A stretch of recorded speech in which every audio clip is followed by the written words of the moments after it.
Now life in ancient Egypt comes alive with scenes of agriculture and industry. The nobleman and his wife are enjoying the fresh air in their garden pavilion. They are playing a game called senet, a game for two players, a form of which is still played in Egypt today. Ploughing is the first operation in preparing the land for cultivation, and here we see the ploughman with his team and the simple wooden plough.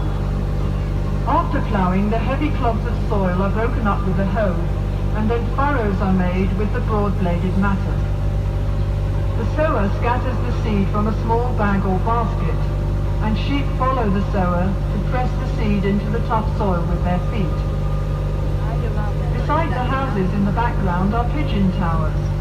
The Egyptians kept pigeons for food, and they were used for carrying messages, especially for the army. The fields are irrigated by means of the shadoof, which works like a balance, with a bucket at one end of a long pole and a heavy stone as a counterweight. Shadoofs are still sometimes used in the Egyptian countryside. When the grain is harvested, the sheaves are carried to the threshing floor in a net bag hung on a long pole. When a thick layer of grain has been spread on the circular floor, oxen or cows are driven round to break up the ears of grain with their heavy feet. The next process is winnowing, when the grain is tossed up into the air so that the lighter chaff or husk will flow away on the wind. The grain is then taken to be stored in the silos.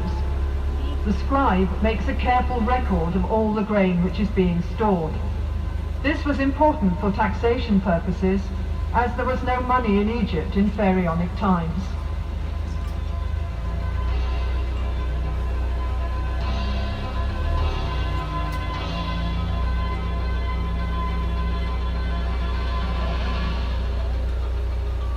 Honey was used for sweetening by the ancient Egyptians, as sugarcane was not grown in Egypt in those days.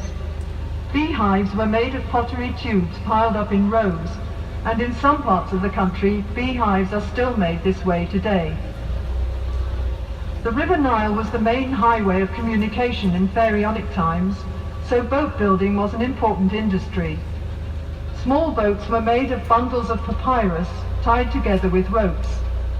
Such boats were used for short journeys and for fishing or hunting trips. Larger boats were made of wood, usually cedar wood imported from Lebanon. Wooden boats were pegged together with dowels and sewn together with ropes, as can be seen in the cross-section on the bank. When the boat was put into the water, the wood expanded and the rope shrank, so the boat became completely watertight.